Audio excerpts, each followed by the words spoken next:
So, fellas, and my hard R fellers that have joined the channel, this channel probably wouldn't exist without Gavin McInnes and my time as a Proud Boy. I'll always have a special place in my heart for Gavin, but he's being obtuse about a rather glaring topic.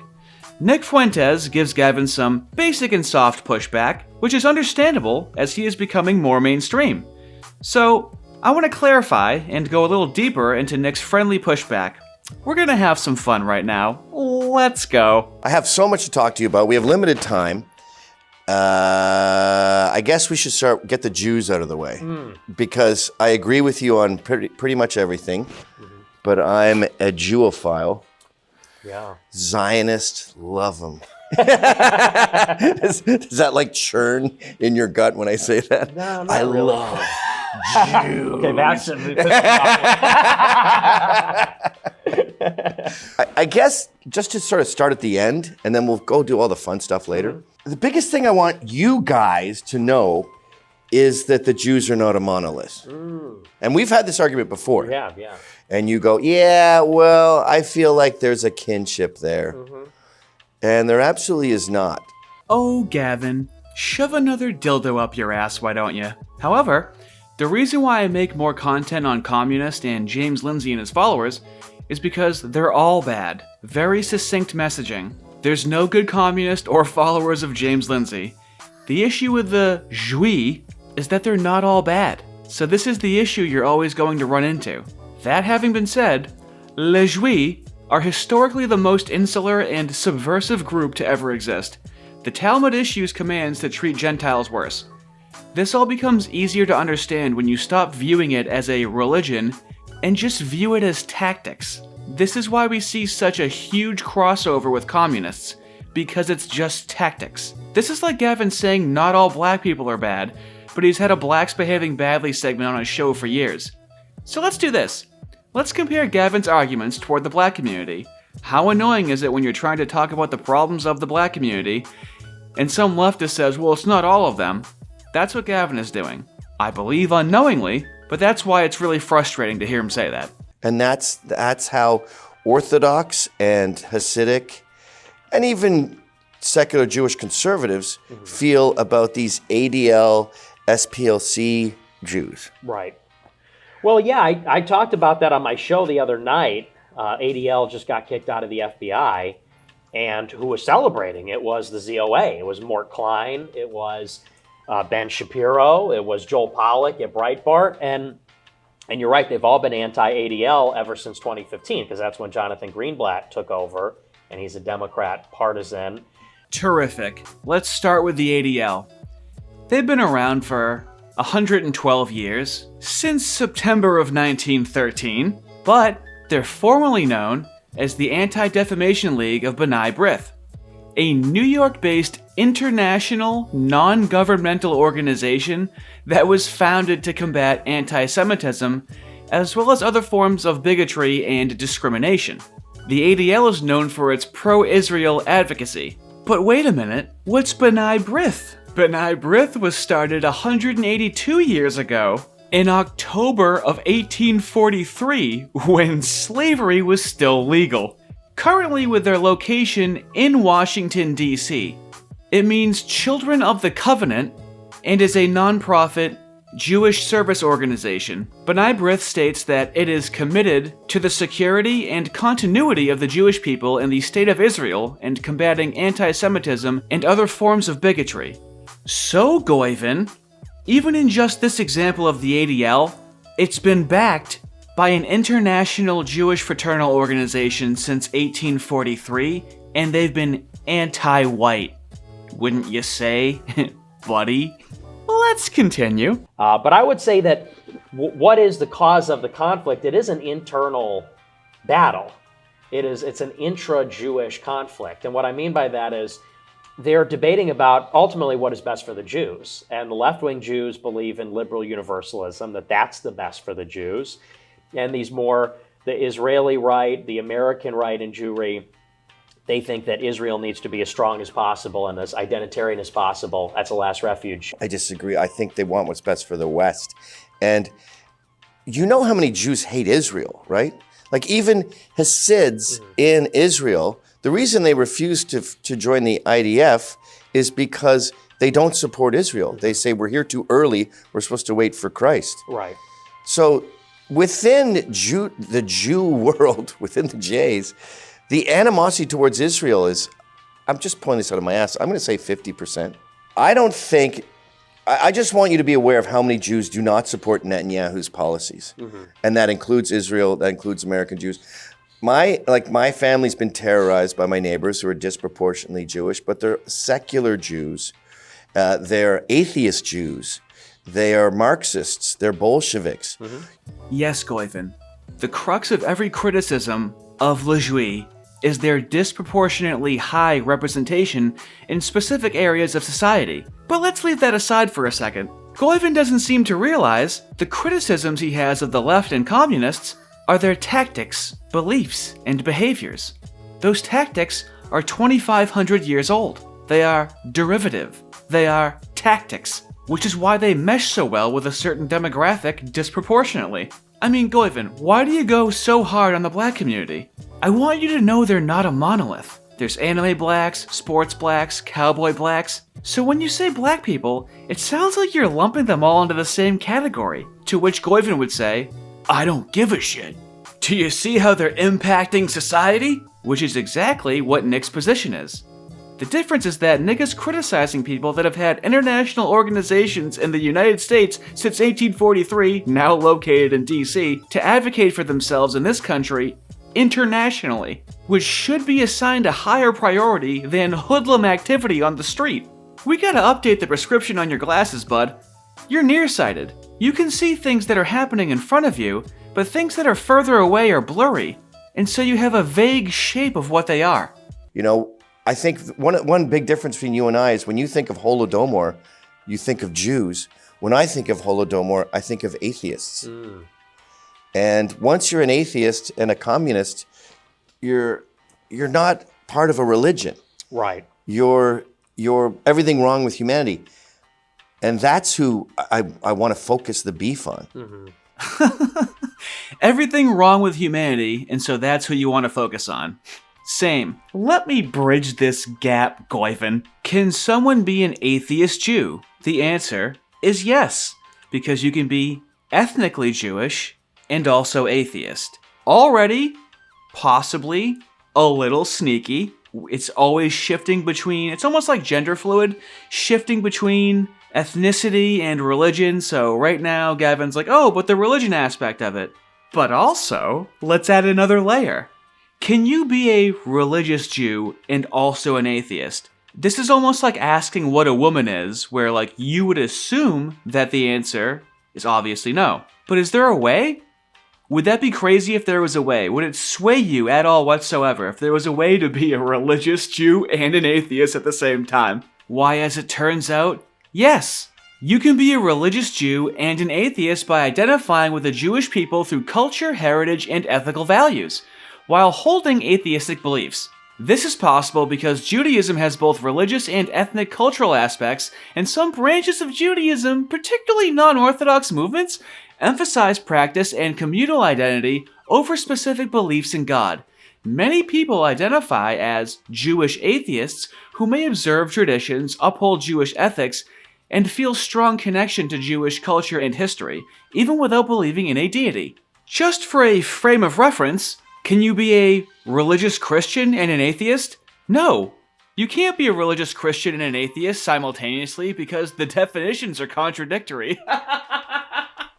A Christian is someone who believes in Jesus Christ as God, while an atheist is someone who does not believe in any God. So, Gavin has his Christian brain thinking of orthodoxy and what this religion is, not understanding the built-in duplicity that other people notice, but he doesn't. So, I get it, Goyven. You're making an honest mistake, and it's the mistake that we made about the left for a long time. When you think of a word or a concept, that's not how they think about it. You think of a religion, and you're thinking of Christianity. You're thinking of Judeo-Christian. Judeo-Christian is another tactic of latching on to something that already exists. Whatever you're thinking of like Orthodox, and it's like, Yeah, dude, they have so many bizarre offshoots, and the way that they even came to orthodoxy would take a long time to explain. But you're talking about a religion that can have religiously atheist people. So this can't just be explained to a person immediately, because you have to stop everything going on by the way he's talking about it, and go like, yeah, I get there's atheists, but they have a lot of leeway in their quote-unquote religion. But let's hear how Islam has a lot of power, and we shouldn't focus so much on Israel, but more so on how Islam has infiltrated the United States. This fear of what if Israel gets so much power, Islam's got it. Islam's in our government right now. Ilhan Omar. But she's a congresswoman. I mean, that's not the same thing. Mike Waltz was a national security advisor. He's working for Netanyahu. That's way worse, in my opinion. Yeah. Rubio getting money from Larry Ellison, Secretary of State. I'd like to see a study on who has more power in America, the Muslim Brotherhood or Israel. Come on, that's Jewish propaganda. The Muslim Brotherhood. You sound like Laura Loomer. Yeah. The Muslim Brotherhood's running everything? Yeah. No, not running everything, but a major threat. Not more than that. The Jews run Hollywood, finance, media, government. But what do Muslims run? Ops against us. Yeah, I mean, they... Propaganda. Look at what has happened. Like anti-Semitism in the past year, 6 months, doesn't feel organic to me. It feels funded by Muslim Brotherhood. It's like you've always been pretty consistent. Oh yeah, Goivan? Do you think Nick Fuentes has been pretty consistent on the Jews? Wow. As a Gavin McInnes fan, he just ate the shit out of his own balls. He had zero response to all the examples of injuence in society at the highest echelons of power, all coordinating globally for over a century in this country. And Goy Reed over here is like, yeah, but it doesn't feel very organic. It feels like it's the Muslims. Oh, I'm starting to get it. I'm starting to get the J-spurging. Like, I want to J him up so badly right now. You know what? It is your civic duty to trash me for this. It is your civic duty to trash me for even being this charitable to Goivan right now. This is over a century of fatigue. You know, this video is changing before my very eyes. I'm just gonna keep listening with my newfound perspective. Look at what they did at Harvard. They kicked out Claudine Gay, and that was after Bill Ackman intervened, because Bill Ackman's an alumnus of Harvard, and he leveraged the alumni network to withhold donations until it strangled the board, and they kicked this broad out. Then they brought in a Jewish doctor to be the new president of Harvard. And what the Trump administration is imposing on Harvard, it's not just anti-protest, anti-Palestinian. What they're also doing is changing the Middle East Studies curriculum. So it's pro-Israel in their School of Foreign Policy or Political Science. So it's like, and by the way, that's 5 out of 8 Ivy League schools now have Jewish presidents. Yes, but they're correcting this crazy current that's been going on for decades. But 5 out of 8? Jews are 2% of the population. What is that? Yeah, but these schools are anti-Jewish schools. Don't say the K word, don't say the K word, don't say the K word, don't say the K word. Gavin, you know how the black community fights with each other and communists fight with each other? But they still manage to terrorize society? Yeah, there's warring factions. How could there not be? It's not this orthodox thing. It's an ethnicity, it's a religion, it's a set of behaviors, it's tactics. It's a philosophy of using something until it's no longer useful for you. There's no real grounding principle in it. That's how you can be a religiously atheist Jew. This is where all the queer stuff comes from. Anything can be anything, man. You know what? Hold on. Okay, so I'm doing a lot of monologuing right now. Give my own opinion. Let's hear it from the horse's mouth. Get your knee-high boots on, because we're about to trudge through some muddy waters. In popular culture, there are those key words that when people say them, other people think, oh, that's Judaism. Hanukkah? Yeah. That's Judaism. Yes. A Hasidic boy walking down the street, fringes flying. I don't know what that is. I know what it is. It's Judaism. Kabbalah, the Western Wall, and Tzom Gedalia. Yeah. Among those key words, there's an old phrase that's getting a lot of new, yeah, that's Judaism buzz. And that phrase is Tikun Olam.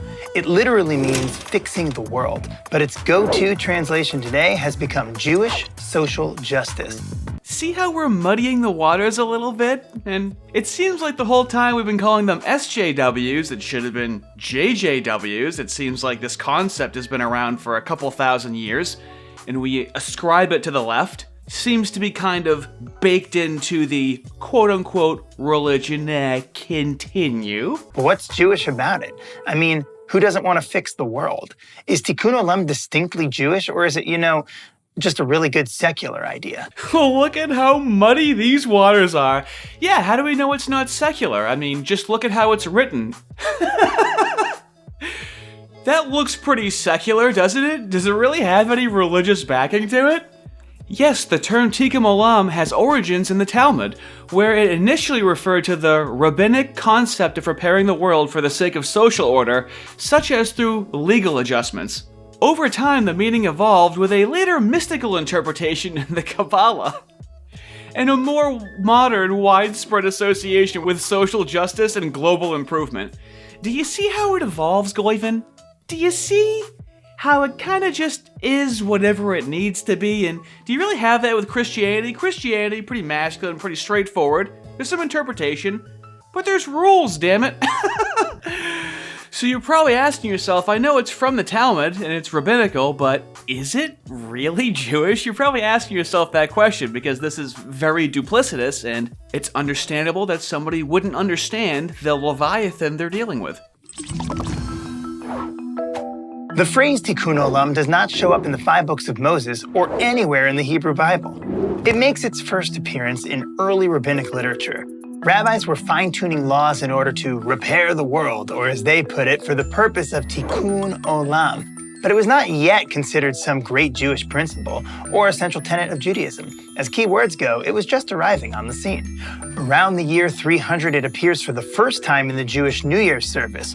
Within a prayer called the Aleinu lies the phrase, to fix the world, litaken olam, under God's authority. Have you ever seen a religion so quick to separate tenets and concepts of a religion? To be like, it could be secular, right?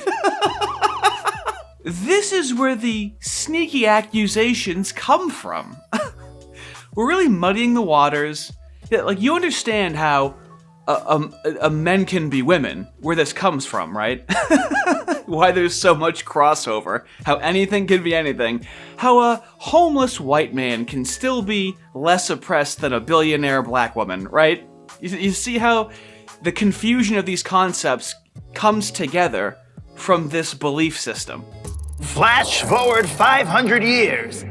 When the civil rights movement takes center stage in the US in the 1960s, it is the reform movement of Judaism that takes the phrase Tikkun Olam and turns it into Jewish social action.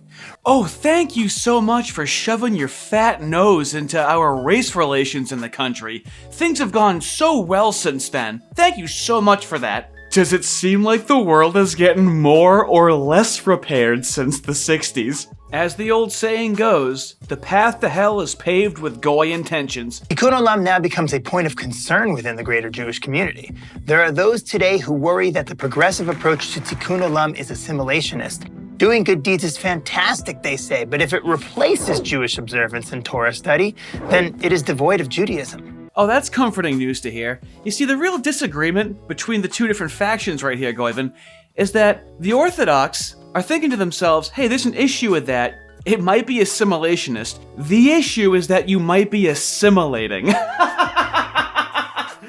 That would be a pretty big issue, wouldn't it, for these organizations, these non-governmental organizations that have been in the country for over a century, communicating internationally, fearing that they might be assimilating too much. It's an anti-assimilation movement, Gavin. That's the disagreement. That's the warring factions they have, and neither one's assimilating. One's trying to control you from above, the other one's trying to control you from below, buddy. The only argument is who's going to control us and how. The argument isn't joining society. Progressives counter that for those Jews who don't vibe to the ritual aspects of Judaism, Tikkun Olam gives them a way to engage and take pride in their heritage. And more to the point, Tikkun Olam is a central tenet of Judaism. It's almost the point of everything we do. Today, Tikun Olam is catching on like wildfire. In Israel, there are over 42,000 registered not-for-profit charitable organizations. 42,000. Many of them doing Tikun Olam in their own way. And in the US, that number is many times higher. Tikun Olam today is, in fact, a multi-billion-dollar charitable industry.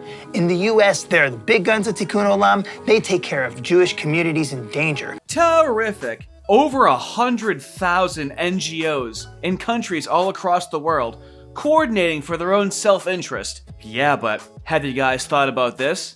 What about Stephen Miller? What about the handful of good ones? Didn't think of that, did you?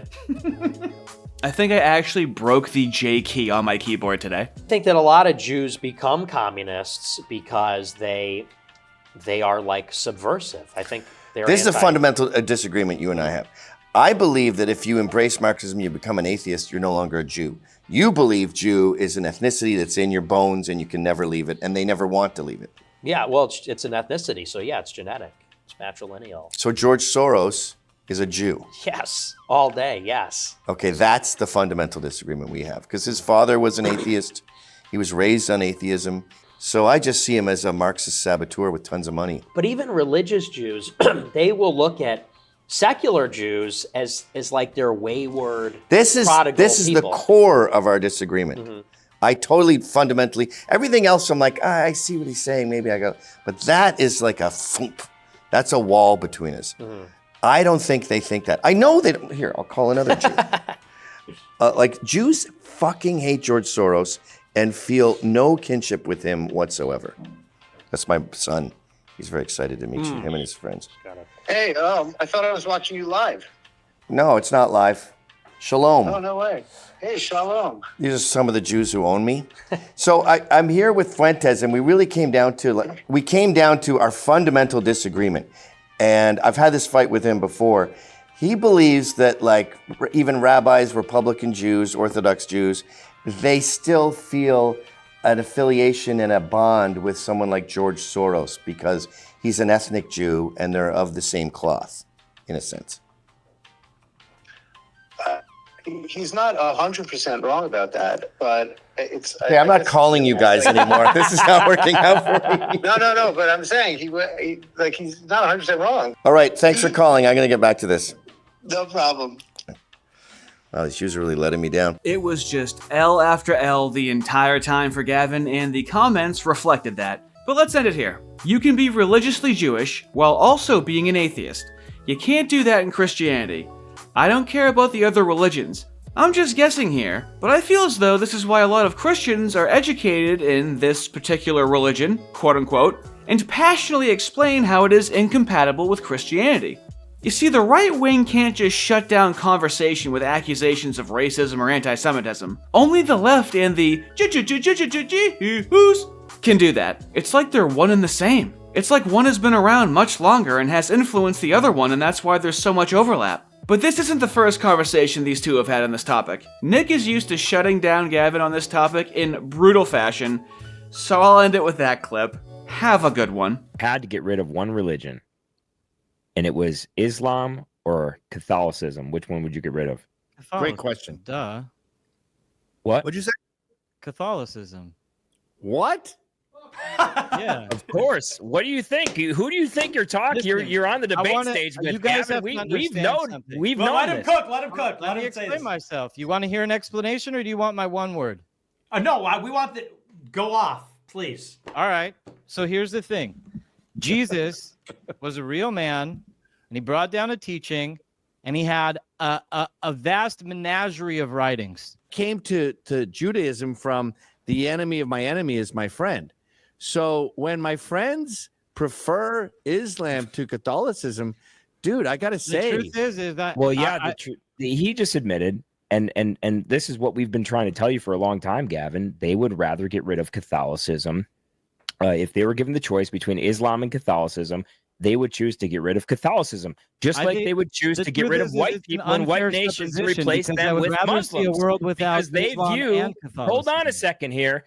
Just like they would happily replace white people with Muslims in white countries because they think that white people are a greater threat to them and to their survival than diverse populations full of Muslims. Yeah, I'm out. I don't think that the Vatican represents. Let me ask you a question. Here's Let's a real go. Question. Here's a real question about Catholicism. I okay? knew that question would be Good one, Vince. I appreciate it. So there he now goes. the debate. All right, whatever.